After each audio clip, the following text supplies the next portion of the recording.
جائے گا۔ بہت اچھی بات۔ بچوں والا ایک سوال ہے، خاص کر بچوں کے لیے ہے یہ، ہم بچوں ہی کے لیے سمجھیں گے اس سوال کو، کہ یزید کے بارے میں اگر ہم دیکھیں کہ جب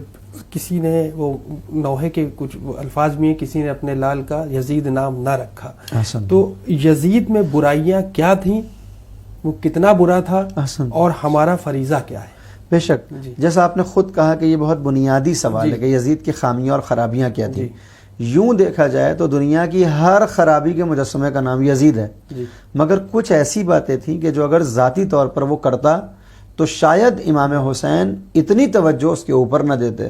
لیکن جس وقت وہ خلافت الرسول ہونے کا دعویٰ کر رہا ہے، جس وقت وہ خلیفہ رسول اپنے آپ کو کہہ رہا ہے، مسند رسالت پر آ کر بیٹھ رہا ہے، اور پھر وہ خرابیاں اور خامیاں کر رہا ہے کہ جن سے دین بچنے کی کوشش کرتا ہے اور حکم دیتا ہے، تب امام حسین بے چین ہو جاتے ہیں کہ نہیں، میرے نانا کی مسند پر اس برائی کا رکھنے والا شخص نہیں بیٹھ سکتا۔ وہ برائیاں کیا تھیں کہ جس نے امام حسین کو بے چین کیا؟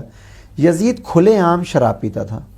یزید کھلے عام جوا کھیلتا تھا، کتوں اور بندروں کے ساتھ کھیلا کرتا تھا۔ سب سے خراب اور بری بات یہ تھی کہ دین اسلام آنے سے پہلے،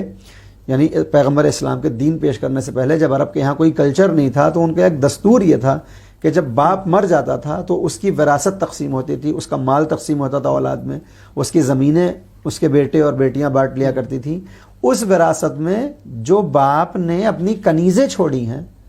ان کو بھی اولاد استعمال میں لے آتی تھی۔ میں اس سے زیادہ مہذب الفاظ نہیں استعمال کر سکتا۔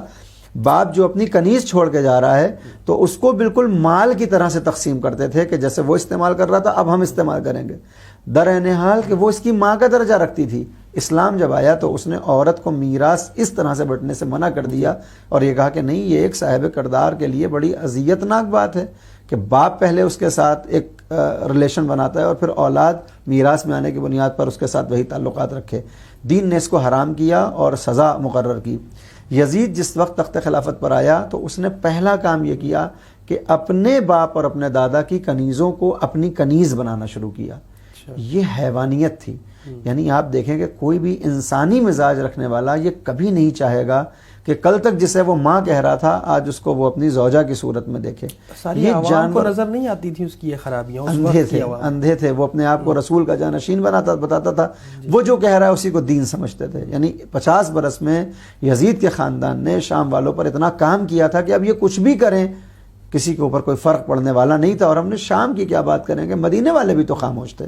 مکے والے بھی تو خاموش تھے، بصرے والے بھی خاموش تھے۔ لہٰذا سرکار سید الشہداء نے دیکھا کہ یہ آیات کا انکار کر رہا ہے، کہہ رہا ہے کہ کوئی وحی نہیں آئی، یہ رسول کا انکار کر رہا ہے، کہہ رہا کوئی رسول نہیں آیا، بلکہ یہ تمام دین کی شریعت کے قوانین کو توڑ رہا ہے۔ یعنی پوری طرح سے شیطان کا ایک مجسمہ نظر آ رہا ہے کہ جس سے دین کو بچانا بہت ضروری ہو گیا، اسلام کو بچانا ضروری